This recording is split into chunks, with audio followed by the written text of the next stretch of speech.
opinion. Let's finish this. Wang, who's been tracking this story for us.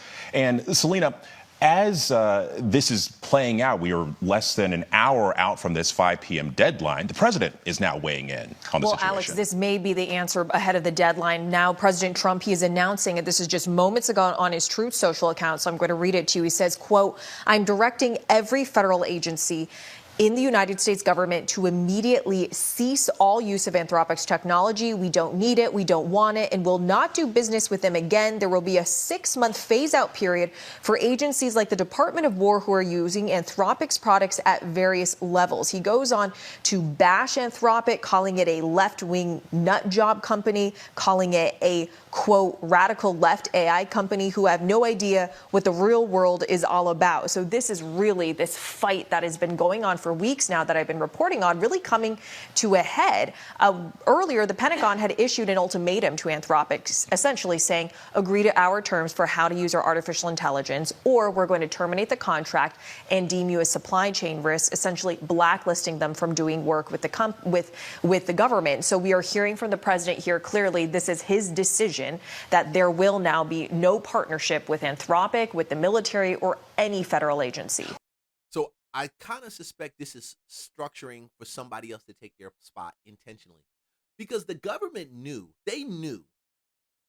Trump may not have known when it came into it. He may, I don't know, but he knows now. Safety within that system, the guardrails within that system, like I said earlier, keeps it from running crazy, right? So think about it like this. If you compare Claude AI, a product of Anthropic, to OpenAI, Claude is more cautious, structured, analytical, strong at long reasoning chains and nuanced writing, tends to avoid risky and speculative claims. That's important, because I've seen OpenAI run off and say some stuff to me, and I've seen Grok do the same thing based on the tier level that you have Grok on. Of course, it can be more cautious, but that's nervous in itself to me, because if you switch the button with Grok just a little bit, Grok starts talking to you like it's about to fight you in a back alley, and you're about to have a martial arts, like a karate fight or something. Oh no! Grok will cuss you out. Literally, if you go to Grok, well, you can ask Grok questions, and Grok is going to ask you, "How do you want me to respond to this? Like with intensity, or you just want me to be nice to you?" That's a scary thing, because that's going to tell me how far the large learning model can get from reality, the enhanced response, the enhanced output. ChatGPT, faster conversational flow, no lie, okay? More flexible across tasks and types, no lie. Better to adapt tones, sales, marketing, persuasive content. That's true. I've used it for that also. I prefer it for creating the first, let's say if we're talking about text or conversation, and then taking it over to Claude, where it can make it more natural and normalized and connect to a person. It's not so mechanical. Claude just does that. So why do we turn around and take a system that has guardrails in place and say that we need to remove that system and put in another system that the guardrails have already been determined they need to be worked on? You've got kids who are on ChatGPT. I saw a report. Another kid got what did this do? The kid ended up killing himself because ChatGPT told him. It made it. Yeah. And it's worse when a lot of parents don't even know about AI or how to even navigate it. So you leave the kids to learning it. I don't think this is a good look. I don't think it's strong at all. I feel like there's something else in play. You leave a comment. You tell me what you think. Shout out to my people over there on YouTube. I appreciate you guys. Also, you guys over at Facebook, showing me love. I appreciate you guys also. Remember, like, subscribe, follow for more content. We are growing fast. I think we're doing somewhere between 500 and 600 new subscribers a month. And I want to continue telling you about stuff like this and bringing it to you, because I'm not against AI at all. I think AI is what's necessary to take the mom that wants to start a small business but can't afford to hire a bunch of people to do it. She can take her product, her service, her thought, whatever she put together, she could take it to market in record time using AI.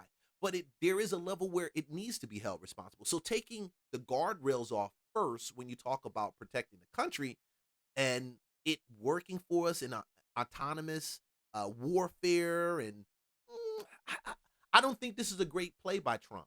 I think at the end of the day, there's something else that's going on. It's not just Anthropic.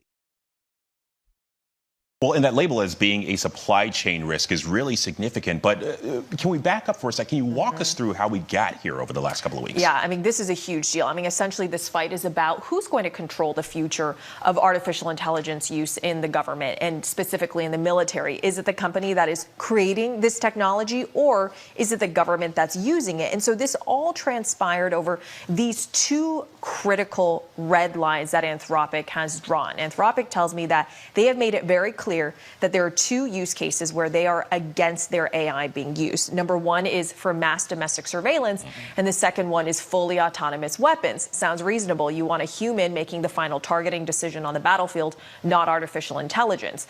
Anthropic tells me that the Pentagon has refused to sign off on language that would commit them to not using AI for those use cases. The Pentagon has argued that they should have discretion to be able to use this technology in all lawful cases. Well, and certainly they're putting... Now, we know government mass surveillance is illegal, but we do also know that if the government needs to tap into a phone line or to surveil text messages, conversations without you knowing, through a court order from a judge, they can do it.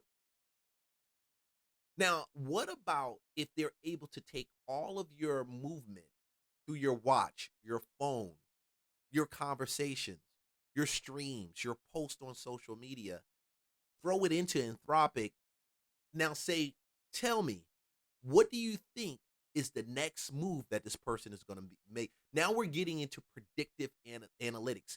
Now these things, which are already producing output from information given to it, is now honed down on a specific event, sort of like what Palantir does.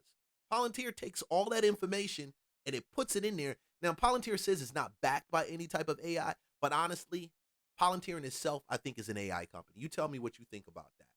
But at the end of the day, when I sit back and I see the bombs that are taking place in Iran, I can understand why Trump would want this. He would want to be able to do what needs to be done, not having to go through the company to do it. Because if the company says, hey, we can't give you access to, let's say, to this type of output that would allow these autonomous drones to bomb around this area because it puts citizens or people here in jeopardy. Who wants to hear that when you're waging war against your enemy? The fact is, we're in a real weird place right now because China has no restraints. There's no restraints on China. China, imagine one organism as an organism just devouring anything that comes into its place. Because you hear all these reports about China falling off, but let's be for real, China has not fell off. If anything, the heels of the AI race, because you don't have these boundaries, you don't have people in your government telling you, no, you can't do it. You don't have people out here, no, you can't do it.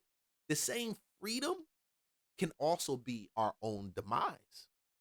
Yeah. And that's what we're experiencing right now. So many people saying yes, no, in the battle. At the same time, China's beating us on that AI arms race.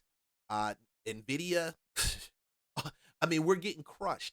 I don't care what they say. Anthropic is probably one of the best solutions to get us to an autonomous fighting war force before China even gets there. But we can't use it now because when you have this pushback. So Trump, for him to call... Hold on, what is the one that he calls? The Pentagon wants to unleash Anthropic's Claude AI. He's looking at it right now as a left-wing nut job of an organization. System for military uses. It's demanding that the company agree to some controversial changes by 5 p.m. tonight. Anthropic has so far rejected that deadline. Now, the dispute appears to be about the Pentagon's desire for unrestricted access for military use and Anthropic's desire to restrict use in some cases. Washington Post reporter Tara Kopp joins us live right now. We appreciate your time. I'm curious why they won't outline the cases and then create sub reasons in those cases, like sub objectives, like, hey, yeah, we can't do it in this case, but if this case happened, we can do this. There's so many different ways this can be done. And Trump is a hard ass negotiator. So when he says it's out, yeah, he says it's out 6 months to pull it off. You got to realize if you take 6 months to pull them off Anthropic, you're also talking about probably 6 months to 12 months to actually integrate the systems into the Pentagon systems, government systems, with another AI. Because you need an AI large learning model to pivot these systems off of. You need it. Just like if you were considering Bitcoin, just like Ethereum is the chain that all these other blockchains are built on, and some of these other tools and tokens are built on. You need something to pivot off of. This is why I think this is going to be the most catastrophic thing that we do.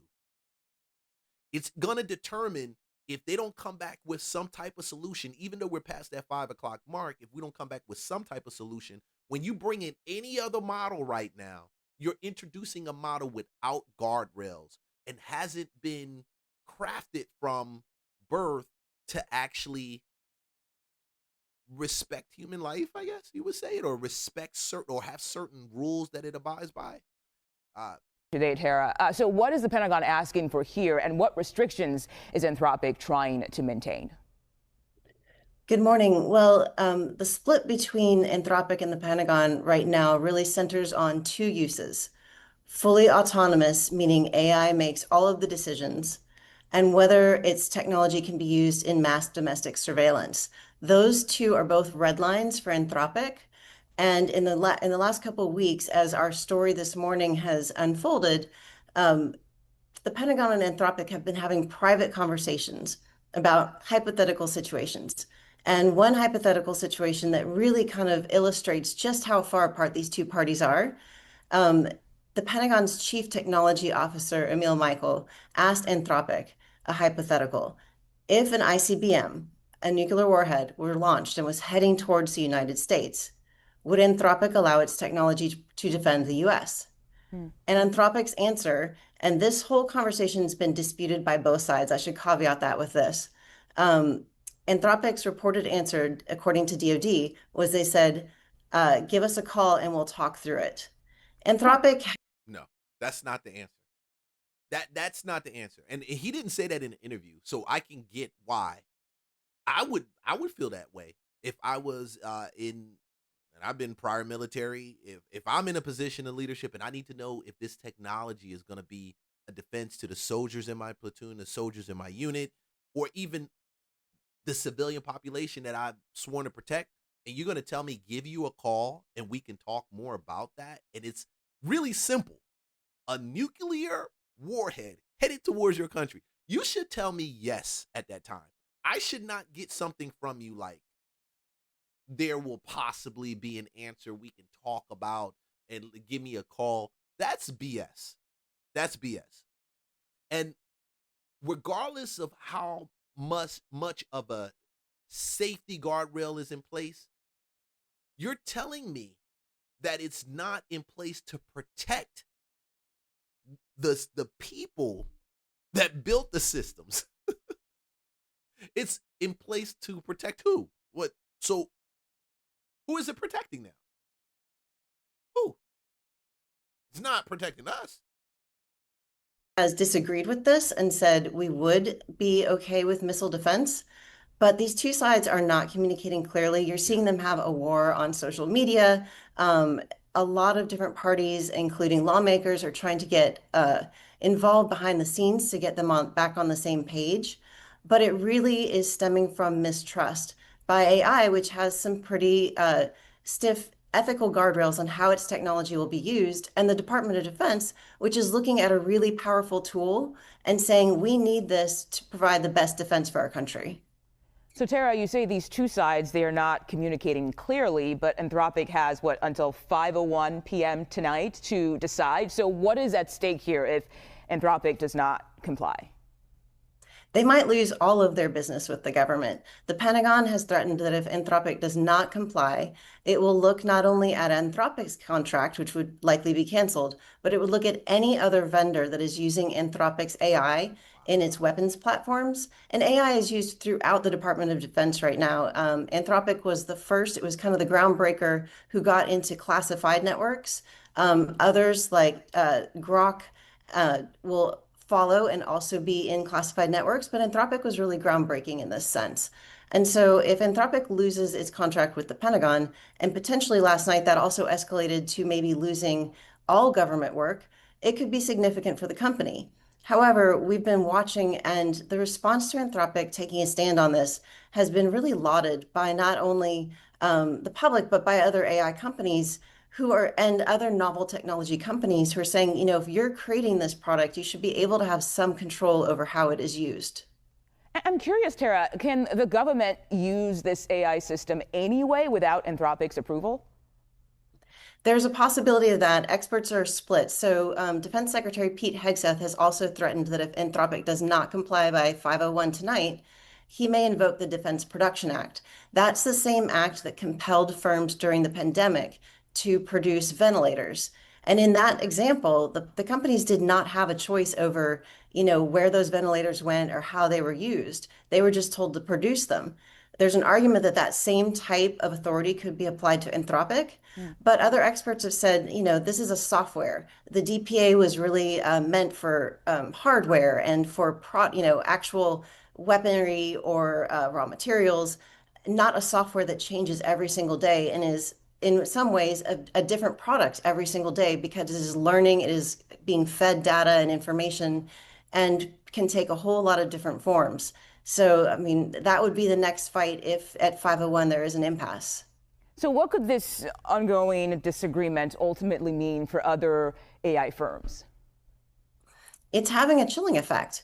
These firms invest a lot in developing their proprietary product and in how they're training AI and what they want, particularly these large language models to be able to do. But again, the Defense Department and the government is one of the big buyers and big spenders, and a lot of these companies are very excited to work with the government. Yeah. So I think that each firm will have to come to its own agreement and decide with its own shareholders and decide with the public what its own red lines will be. So a lot of companies can lose money on this, not just Anthropic. I'm gonna keep monitoring this because I also believe at the end of the day, Trump is probably Anthropic is gonna make some concessions, 200 million, and that's just the Pentagon contract. We're not talking about the other companies that actually licensed Anthropic to actually build their platforms on that large learning model. They can be out if they're doing work for the government millions or billions of dollars.